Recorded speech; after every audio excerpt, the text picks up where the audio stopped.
Next students, এতিয়া মই আজি দিয়া টপিকটো অলপ ডিসকাস কৰোঁ elementary operation or transformation of a matrix. Now let us discuss what is elementary operation. Number 1, the interchange of two rows or columns of a matrix. আমি কেতিয়াবা এটা মেট্ৰিক্সৰ যিকোনো দুটা ৰো বা যিকোনো দুটা কলম ইন্টাৰচেঞ্জ কৰিব পাৰোঁ ইন্টাৰচেঞ্জ মানে বুজি পাইছানে দুটা ৰো ধৰা এটা ৰো ধৰা আনটা ৰোলে আমি কনভাৰ্ট কৰিছোঁ বা এটা কলম বা আনটা কলমলৈ আমি সলাই পেলাইছোঁ এইটোকে কোৱা হয় ইণ্টাৰচেঞ্জ কৰা পৰস্পৰ সলাই পেলোৱা আমি যদি আই নম্বৰ ৰ'টো জে নম্বৰ ৰ'লৈ পৰিৱৰ্তন কৰোঁ আৰু জে নম্বৰ ৰ'টো আই নম্বৰ ৰ'লৈ পৰিৱৰ্তন কৰোঁ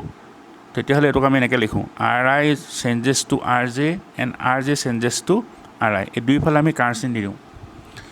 তাৰমানে আই নম্বৰ ৰ'টো জে নম্বৰ ৰ' হৈছে জে নম্বৰ ৰ'টো আই নম্বৰ ৰ' হৈছে সেইধৰণে ধৰা তুমি আই নম্বৰ কলমটো তুমি জে নম্বৰ কলম কৰি পেলালা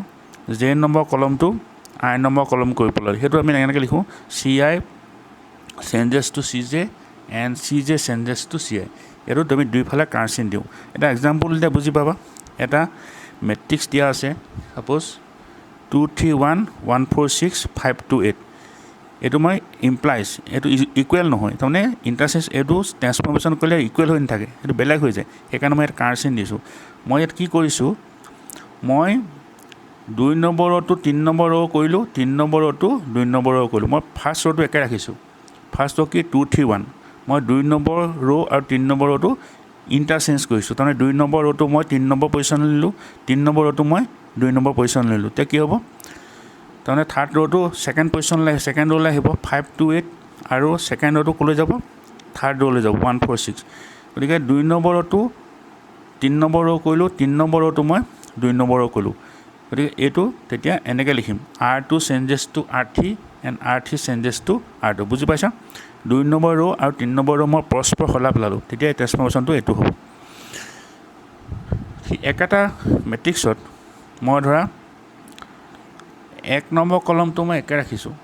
1 নম্বৰ কলমটো হৈছে 2 1 মই 2 নম্বৰ কলমটো 3 নম্বৰ পজিশ্যনলৈ নিলোঁ 3 নম্বৰ কলমটো 2 নম্বৰ পজিশ্যনলৈ নিলোঁ তেতিয়া কি হ'ব নতুন মেট্ৰিক্সটো কি হ'ব 2 1 6 5 4 3 গতিকে লিখোঁতে এনেকৈ লিখিম C2 changes to C3 and C3 changes to C2 so' it is a mutual interchange of two columns it is mutual interchange of two rows বুজি পাইছা কিন্তু এতিয়া ট্ৰেন্সফৰ্মেশ্যন কৰিলে তাৰ মনত ৰাখিবা তোমাৰ ইকুৱেল হৈ নাথাকে সেইকাৰণে মই ইয়াত ইকুৱেল চেইন দিয়া নাই কাৰ চেইন দিছোঁ তাৰমানে এইটোৰ পৰা এই মেট্ৰিক্সটোৰ পৰা আমি এই মেট্ৰিক্সটো পাইছোঁ এলিমেণ্টেৰী ট্ৰেন্সফৰ্মেশ্যন কৰি নেক্সট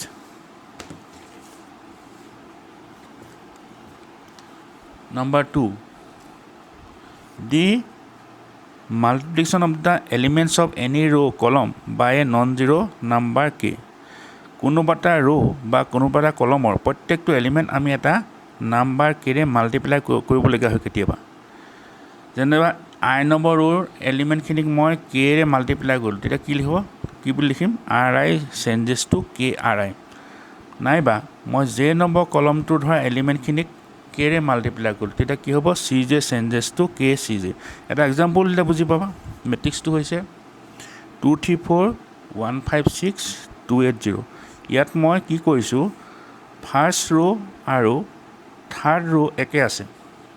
কিন্তু মই 2 নম্বৰ ৰ'টো চেঞ্জ কৰিলোঁ 2 নম্বৰ ৰ'টো কেনেকৈ চেঞ্জ কৰিছোঁ 2 নম্বৰ ৰৰ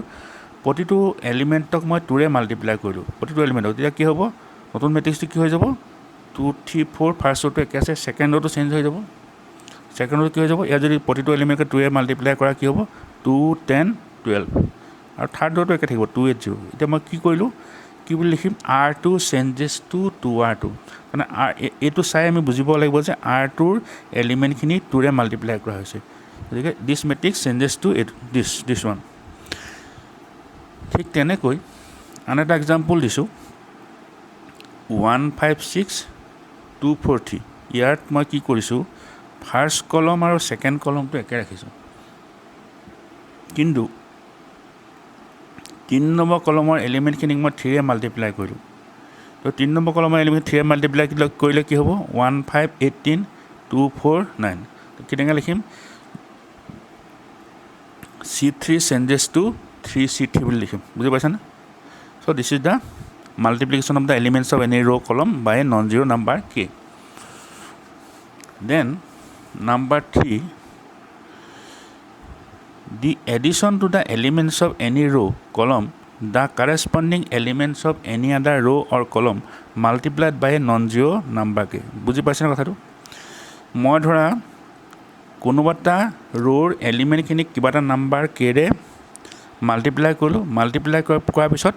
সেই এলিমেণ্টখিনি মই আন বেলেগ এটা ৰোৰ লগত মই যোগ কৰি দিছোঁ বা কোনোবাটা কলমৰ এলিমেণ্টখিনিক মই এটা নন জিৰ' নাম্বাৰ কেৰে মাল্টিপ্লাই কৰি যিখিনি পাম যিখিনি নাম্বাৰ পাম সেই নাম্বাৰখিনি মই বেলেগ এটা কলমৰ এলিমেণ্টখিনিক লগত যোগ কৰি দিওঁ ধৰা মই যে নম্বৰ ৰোৰ এলিমেণ্টখিনিক কেৰে মাল্টিপ্লাই কৰিলোঁ কেৰে মাল্টিপ্লাই কৰাৰ পিছত যিখিনি প্ৰডাক্ট পাম সেই প্ৰডাক্টখিনিৰ লগত মই 1 নম্বৰ ৰোৰ এলিমেণ্টখিনি যোগ কৰি দিছোঁ তেতিয়া কি হ'ব ri changes to ri plus k r j নাইবা যে নম্বৰ কলমৰ এলিমেণ্টখিনিক মই কিবা এটা কনষ্টেণ্ট কেৰে মাল্টিপ্লাই কৰিলোঁ মাল্টিপ্লাই কৰি যিখিনি পূৰণফল বা প্ৰডাক্ট পালোঁ সেই প্ৰডাক্টখিনি মই i নম্বৰ কলমৰ এলিমেণ্টখিনিৰ লগত যোগ কৰি দিছোঁ তেতিয়া কি হ'ব ci changes to ci plus k c j এনেকৈ লিখিম এটা এক্সাম্পল দিলে বুজি পাবা এটা মেট্ৰিক্স দিছোঁ মই 2 3 1 4 3 5 মই ইয়াত কি কৰিছোঁ ফাৰ্ষ্ট ৰ' আৰু থাৰ্ড ৰ' একে আছে ফাৰ্ষ্ট ৰ' থাৰ্ড ৰ' একে আছে কিন্তু ছেকেণ্ড ৰ'টো মই চেঞ্জ কৰিছোঁ ছেকেণ্ড ৰ'টো কেনেকৈ চেঞ্জ কৰিছোঁ মই 3 নম্বৰ ৰোৰ এলিমেণ্টখিনি 2 মাল্টিপ্লাই কৰিলোঁ 3 নম্বৰ ৰ' এলিমেণ্টখিনি 2 মাল্টিপ্লাই কৰিলে কি হ'ব 6 10 এতিয়া এই 6 আৰু 10ৰ লগত মই কি কৰিলোঁ ছেকেণ্ড ৰ' এলিমেণ্টখিনি যোগ কৰি দিলোঁ তেতিয়াহ'লে কি হ'ব 7 প্লাছ 6 কি হ'ব সৰি ছেকেণ্ড ৰ' এলিমেণ্টখিনি মই ফাৰ্ষ্ট ৰ' থাৰ্ড ৰ' একে ৰাখিছোঁ কিন্তু ছেকেণ্ড ৰ' এলিমেণ্টখিনি মই সলনি কৰিলোঁ কেনেকৈ কৰিলোঁ এই থাৰ্ড ৰ' এলিমেণ্টখিনিক মই 2 মাল্টিপ্লাই কৰিলোঁ তেতিয়া কি হ'ব থাৰ্ড ৰ' এলিমেণ্ট 2 মাল্টিপ্লাই কি হ'ব 6 10 এতিয়া মই ছেকেণ্ড ৰ'টো চেঞ্জ কৰিছোঁ ছেকেণ্ড ৰ'টো কেনেকৈ চেঞ্জ কৰিছোঁ ছেকেণ্ড ৰ' এলিমেণ্টখিনিৰ লগত এইকেইটা যোগ কৰিলোঁ গতিকে কি হ'ব 1 প্লাছ 6 কি হ'ব 7 ইয়াত 7 পাইছোঁ 4 প্লাছ 10 কি পাইছোঁ 14 বুজি পাইছেনে তাৰমানে কি হ'বতো r2 changes to r2 plus 2r3 বুজি পাইছা কথাটো ফাৰ্ষ্ট ৰ' থাৰ্ড ৰ' একে ৰাখিছোঁ একে আছে ফাৰ্ষ্ট ৰ' থাৰ্ড ৰ' কিন্তু ছেকেণ্ড ৰ'টো চেঞ্জ কৰিলোঁ কেনেকৈ চেঞ্জ কৰিলোঁ মই থাৰ্ড ৰ' এলিমেণ্টখিনি 2 মাল্টিপ্লাই কৰি যিখিনি পূৰণফল পাম সেইখিনিৰ লগত মই ছেকেণ্ড ৰ'টো যোগ কৰি দিলোঁ এতিয়া কি হ'ব 2 3 7 14 3 5 গতিকে r2 changes to r2 plus 2r3 হ'ব সেইধৰণে b কি হ'ব 143 235 102 ইয়াত মই কি কৰিছোঁ c1 changes two c1 plus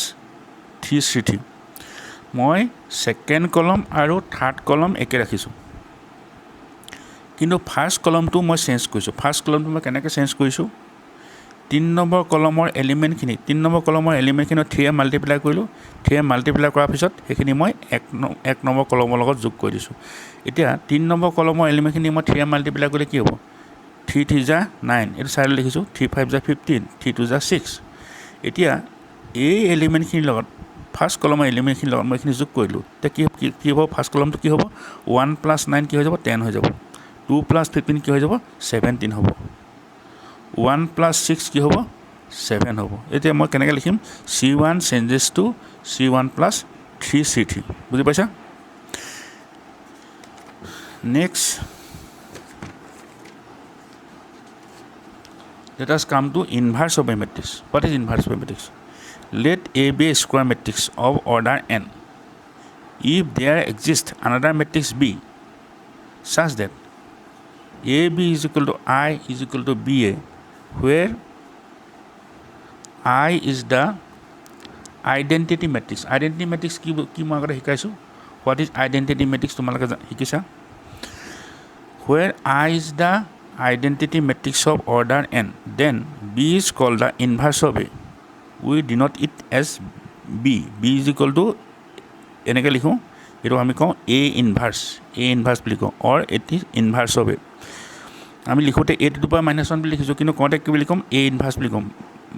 or inverse of A বুজি পাইছেনে what is inverse of a matrix A ধৰা এটা square matrix it is a square matrix of order n suppose এতিয়া যদি আন এটা স্কোৱাৰ মেট্ৰিক্স B থাকে যাতে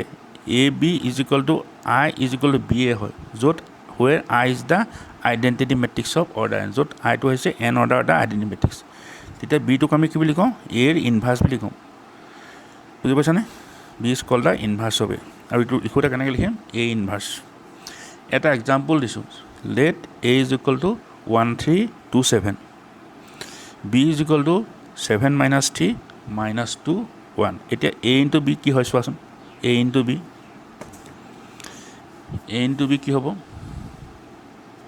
1327 ইনটু 7 - 3 - 2 1 ইজ ইকুৱেল টু কি হ'ব আমি মেট্ৰিক্স মাল্টিপ্লিকেশ্যন অলৰেডি শিকিছোঁ এইটো হ'ব 7 - 6 - 3 + 3 14 - 14 - 6 + 7 is equal to 1001 so it is the identity matrix of order 2 similarly b a কিমান হ'ব b ও ক্যালকুলেট কৰিলে তুমি i পাবা গতে কি দেখা পাইছা we see that ab is equal to ba is equal to I hence b is equal to a inverse so a inverse is what b next theorem 1 the inverse of a matrix A is unique যিকোনো এটা মেট্ৰিক্সৰ ইনভাৰ্সটি unique হয় unique মানে কি one and only one তাৰমানে এটা মেট্ৰিক্সৰ ইনভাৰ্স মাত্ৰ এটাই থাকিব এটা মেট্ৰিক্সৰ এটাতকৈ বেছি ইনভাৰ্স থাকিব নোৱাৰে so' inverse of a matrix a is unique সেইটো আমি প্ৰুফটো কৰিছোঁ প্ৰুফটো হৈছে let a be a square matrix let b and c be two inverses we shall show that b is equal to আমি ধৰিছোঁ যে a এটা স্কোৱাৰ মেট্ৰিক্স আৰু if possible suppose b and c are two inverses suppose b আৰু c দুটা ইনভাৰ্স এতিয়া আমি দেখুৱাব লাগিব যে b is equal to c তাৰমানে a ৰ এটাতকৈ বেছি ইনভাৰ্স থাকিব নোৱাৰে কেনেকৈ দেখুৱাইছোঁ since b is the inverse so ab is equal to ba is equal to I again c is the inverse therefore ac is equal to ca into I thus b is equal to what b is equal to bi যিকোনো মেট্ৰিক্সৰ identity মেট্ৰিক্সে multiply কৰিলে সেই মেট্ৰিক্সটোৱে হয় b is equal to bi b is equal to b into ac I is equal to ac so I জেগাত আমি কি বহালোঁ ac বহালোঁ is equal to b bracket ba into c associative property মতে হৈছে is equal to ic b is equal to I সেইকাৰণে b এর জেগাত মই I বহালোঁ ic is equal to c again identity মেট্ৰিক্সৰ লগত c মাল্টিপ্লাই কৰাৰ কাৰণে c হ'ল তেতিয়া কি দেখা পাইছা hence we see that b is equal to c so a matrix have only one inverse theorem 2 if a and b are square matrices of the same order then ab whole inverse is equal to b inverse into a inverse এই বস্তুটো মই পিছত next ক্লাছত মই নিজে proof কৰি দেখুৱাম কিন্তু তোমাৰ কিতাপতো প্ৰুফটো আছে তোমালোকে কিতাপৰ পৰা চাই ল'বা যদি দিগদাৰ হয় মই নেক্সট ক্লাছত এইটো প্ৰুফটো কৰিম আজিলৈ ইমানেই হ'ব তুমি তোমালোকে এইখিনি বস্তু ভালকৈ আজি অধ্যয়ন কৰিবা অধ্যয়ন কৰিলে পিছৰ বস্তুখিনি বুজি পাবা আজিলৈ ইমানেই হ'ব থেংক ইউ